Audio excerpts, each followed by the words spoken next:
Hello, beauties. Welcome to Moms Unboxed, a podcast where I unbox with you the how-tos, tips, and tricks to empower women to upgrade relationships, intimacy, and parenting.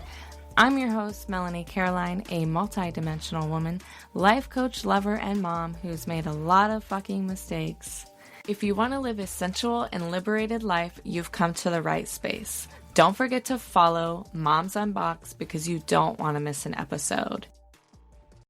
Hello, and welcome to another episode on Moms Unboxed. How y'all doing this week? I hope that you're having an amazing week. And if you're not, I trust that it'll turn around for you because you are a motherfucking badass woman. Oh my goodness. I will have to say that the last week hasn't been very good.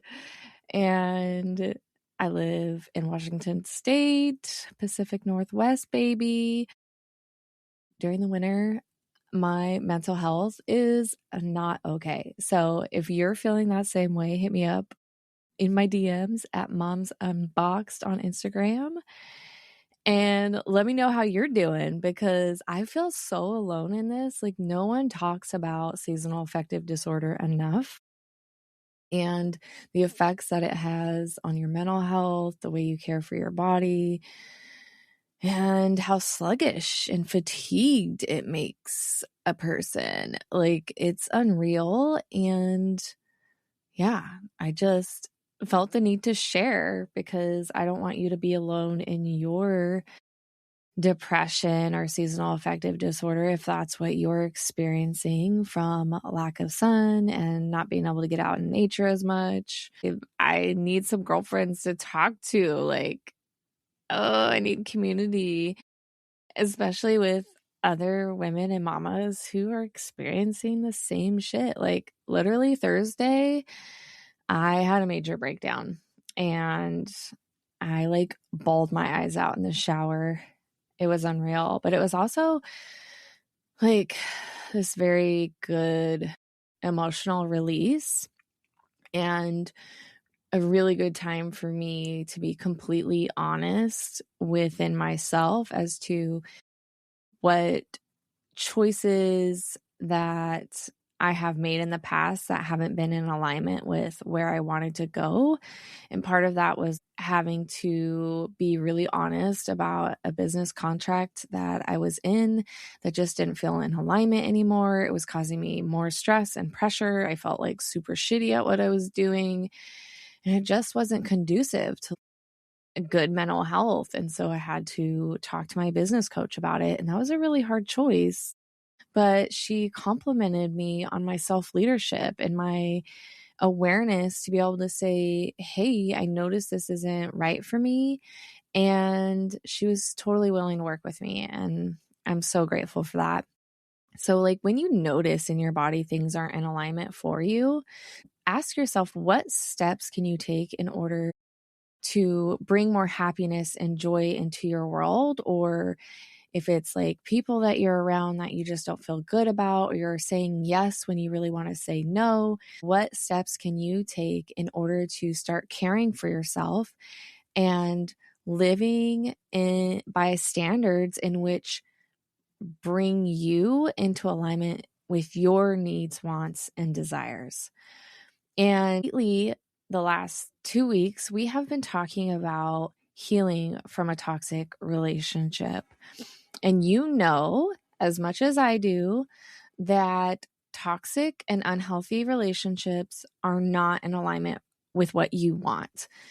And there is a large difference between being in a toxic relationship versus noticing unhealthy patterns within your healthy relationship, right? We've all been there where maybe you have a very healthy relationship, but you just notice that you're arguing a little bit more, or you're interrupting each other, or you notice you're getting defensive. Those are unhealthy things. And what can we do to communicate in order to be on that healthy flow again? A toxic relationship is you are with a person who is abusive, manipulative, who gaslights you, who doesn't respect you or your boundaries. And no matter what you've done to communicate with them, They just don't give a motherfucking shit. And I have been in a toxic relationship.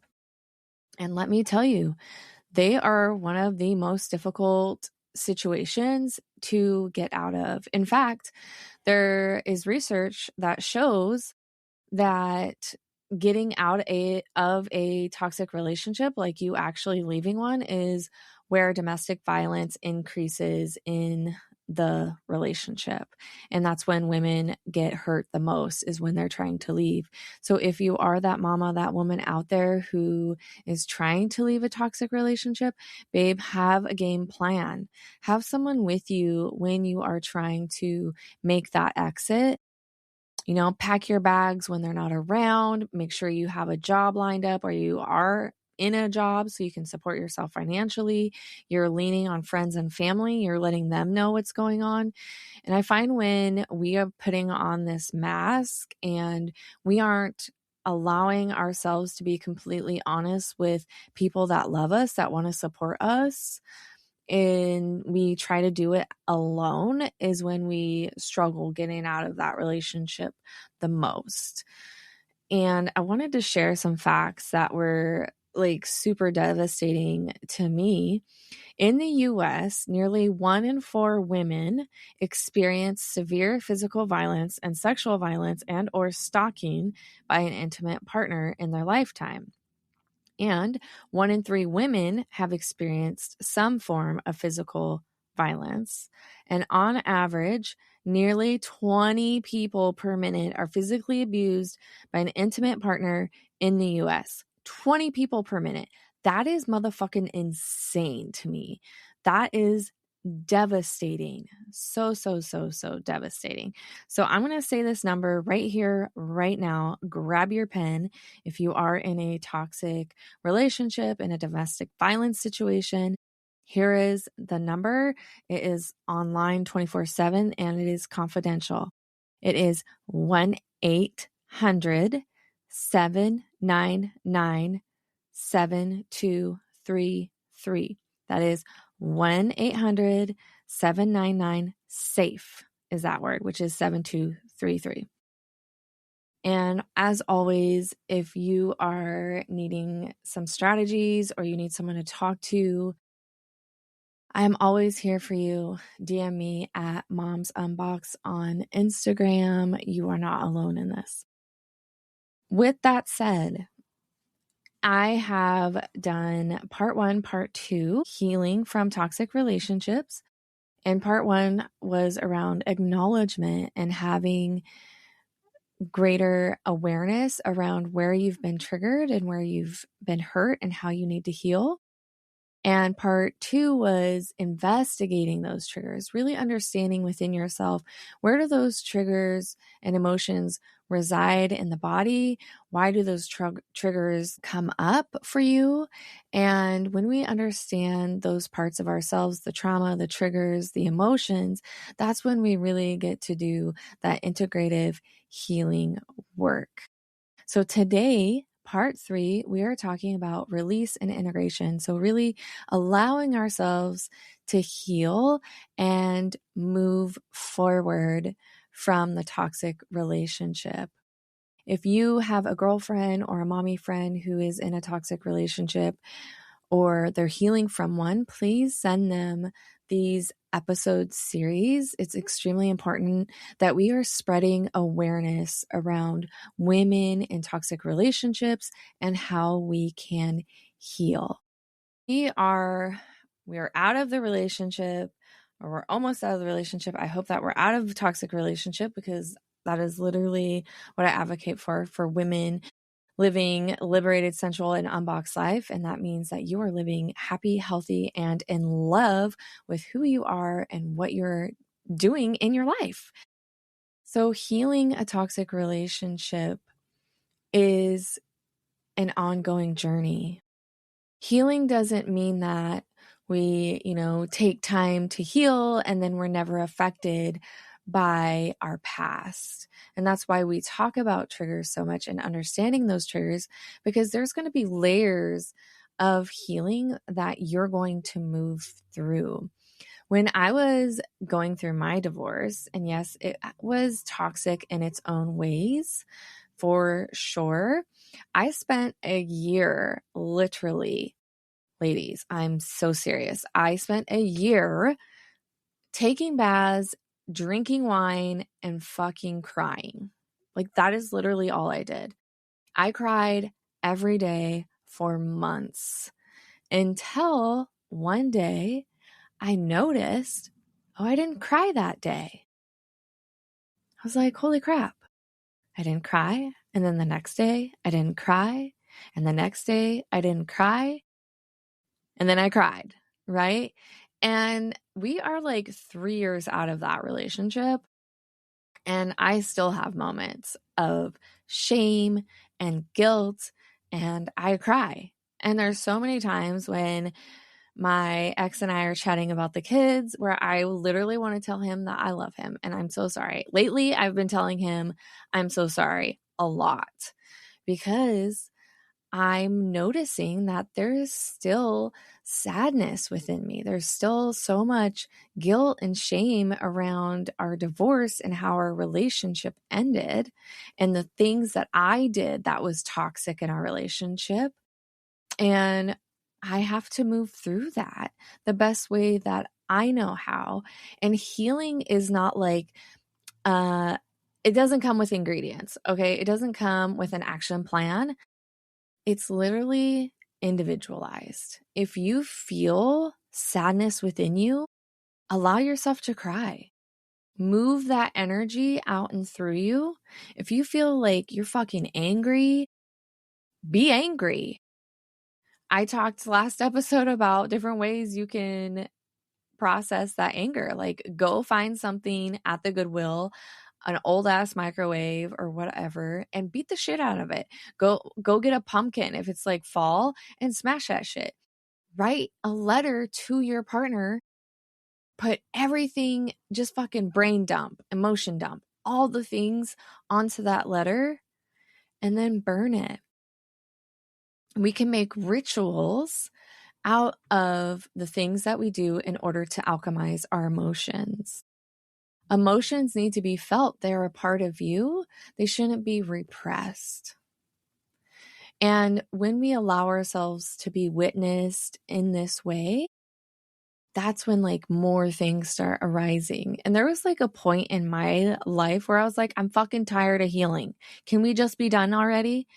And of course, no, because I have had so much trauma in my childhood and my life and have made choices that have fucking sucked and have affected my life that like my soul self is like, no, we are not going to be done healing anytime soon because healing lasts a lifetime. It's always something to learn and embody the wisdom so that you can become a better woman, a better mom, and a better partner for your future. And that means we get to notice all the areas in which we want to grow. And so many people in general, they walk around with attitudes or limiting beliefs, narratives, stories. They get defensive. They can't take accountability. It's because they're repressing the shame or the guilt, or they don't want to witness the parts of themselves that might not be wholesome, that might not be life-giving. And instead of taking accountability for that, for having compassionate awareness, they treat others like they're the bad guy, like they're the problem.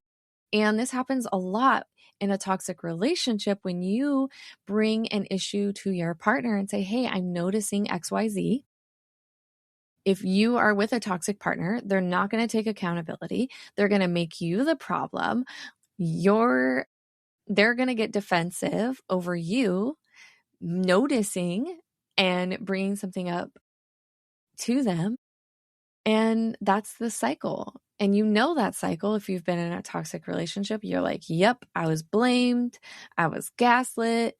They got defensive. They didn't want to take any accountability or responsibility. I was always the problem. Yeah, babe. That is because they're not willing to like witnessed their own shit. And we all have shit. We all have some type of toxic trait. We all have triggers.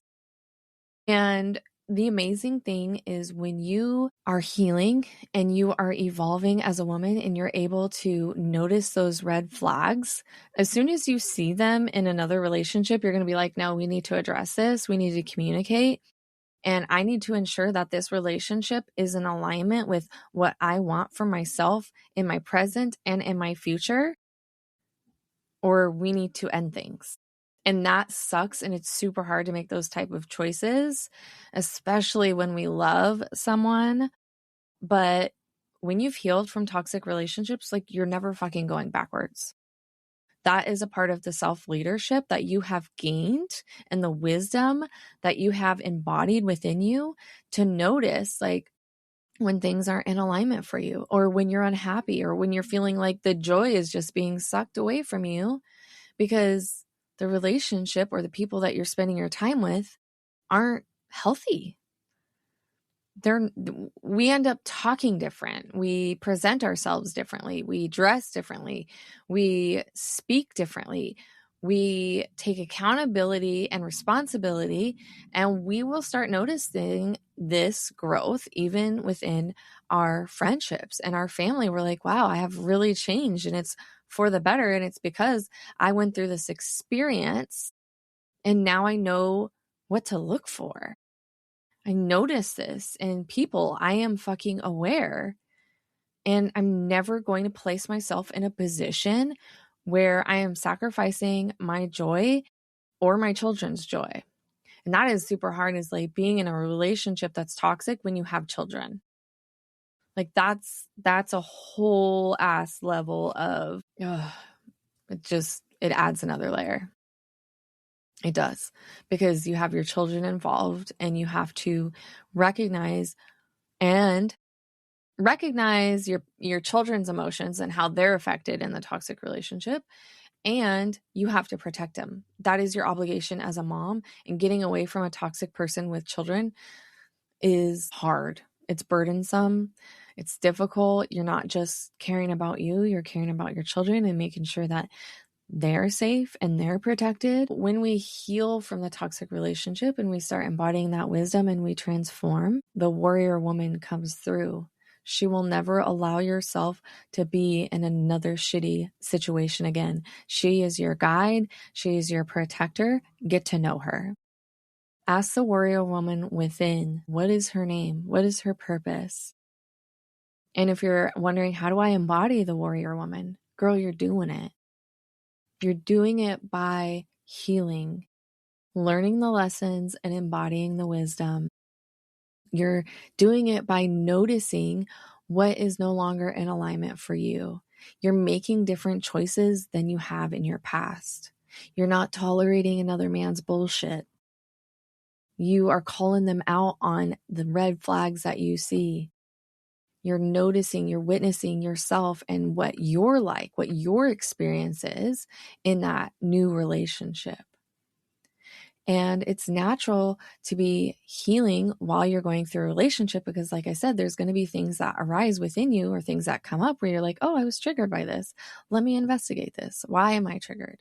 Or you're going to have a fucking day where you're grieving your past relationship.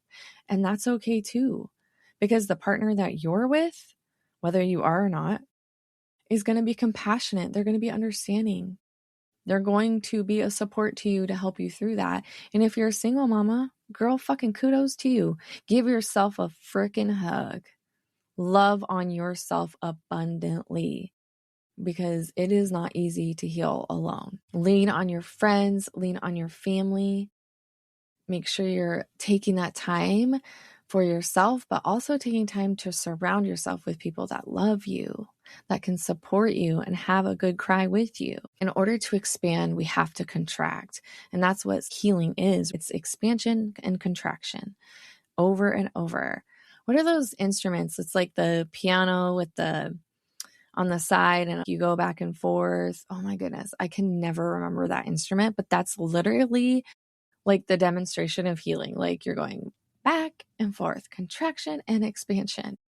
And in order to expand, we have to contract. We have to spend the time grieving, crying, screaming, doing the rituals, writing the letters, pounding on the microwave, right? We get to do that. Or sometimes it might look like fucking laying in bed, because honestly, with my depression, that's all I want to do right now. I'm not healing from a toxic relationship at this current moment, and I don't have a toxic relationship, but sure, do I think about the person that I was in a toxic relationship with? Yeah. Healing comes in all forms, right? And for many different reasons. And right now I'm like, ooh, I'm healing from some depression and some choices that I've made in the past. You know, my own toxic self. Yeah, I guess I'm healing from that. And all I want to do is lay in bed, and that's okay. It's how you lead yourself through the healing that matters. You know, are you still taking care of your responsibilities? Are you still showing up at work? Are you giving yourself the time and space to indulge in self-care? Are you taking care of your babies? You know, you're not neglecting yourself or them.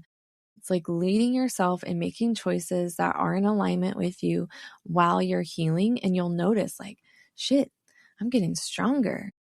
I feel more wise. I'm more aware of myself. I'm more aware of my environment and the people that I allow to spend my energy with and my time with. You'll start noticing, like, I'm no longer the woman I used to be. Do I think about her? Do I send her love? Absolutely. She's still within me. Sure, I might have some shame around the choices that she made, but I'm not fucking angry at her. Is there a little bit of guilt there? Yeah. Yeah. And that's okay. I witness it as it arises.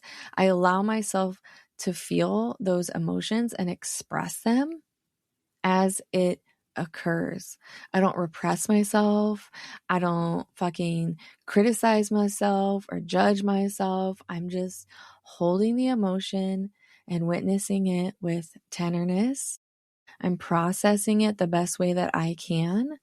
And then I'm going to boss up, because I'm a badass, because I love myself and I love my babies, and I'm going to do what I need to do in order to take care of them. Yes, I might be lonely because I'm not in a relationship, and that's okay too, because I know that when I attract the man that I'm supposed to be with, that relationship is going to be fire. It's going to be magnetic, and it's going to bring me so much joy because I'm living in alignment with the type of relationship that I want to have for myself.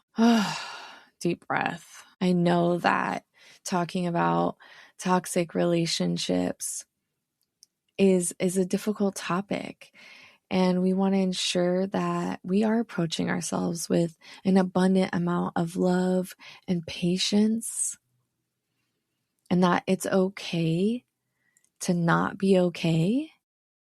I am a witness to you, and be a witness to yourself. And when we witness ourselves with this compassion and tenderness, you'll notice, like, the shift of energy, the shift in emotion. It's like noticing that part of you. It's allowing those parts of you to arise and be like, I see you. We're going to move through this. We're going to heal. We're going to transform. We're going to alchemize these emotions into fucking power so that I can lead myself in a way that is magical and in alignment for what I want, while I eat my ice cream and lay in bed too. And that's okay. So that's what I wanted to drop in today for this part 3, is just encouraging you to be okay with where you're at, to honor yourself, your emotions, and your needs while you're moving through this healing journey. And also recognizing that healing has layers, and we're going to have triggers that come up, and you have the power and the wisdom and the freedom to make choices that help you grow and elevate as a woman, as a partner, and as a mom. And please, if you are in a toxic relationship, with the right plan in place and the supports, you have a choice. And oftentimes we feel we don't have a choice because we are financially tied to a person or we have children with a toxic person, if we seek the right help, that also makes things a bit easier. And please, if this person that you're with is extremely toxic, don't leave in front of them. Try to leave when they're at work or they're doing something, or have people with you. Hell, I've known women who call the cops first. Like, hey, I need to leave this toxic relationship. I need some backup, because your safety is number one. Always, always think about your safety. And know that you are fucking strong. You're resilient. You are tenacious. You are loved and supported. And you can do this. You can heal from a toxic relationship. You are phenomenal. And I know that leaving someone we love, it feels like we're ripping a part of us, right, away from that person. We have tied our identity in with this person. We're just like ripping away that identity. But you will find so much peace on the other side. I love you, and I thank you for tuning in for another episode of Moms Unboxed. Send this to your mommy friend. Send this to your friend who is healing from a toxic relationship. I pray that this was helpful to you, and I will be chatting with you next week. We're going to have an amazing guest, Miss Ashley Joe, who has been through trauma, addiction, child loss, and she shares her story about how she moved through that and is in now. She's in such an amazing place in her relationship. She's written a book. She's done transformative work for women who have gone through their healing and self-discovery journey. So don't miss next week. It's going to be fire. I love you. And don't forget to live a liberated, spiritual, and unboxed life. Thank you again for listening to Moms Unboxed. Please don't forget to share this episode with all your mommy friends and follow me on Instagram at Moms Unboxed Podcast. Tune in next Thursday for another juicy episode. Until the next time, sunshine.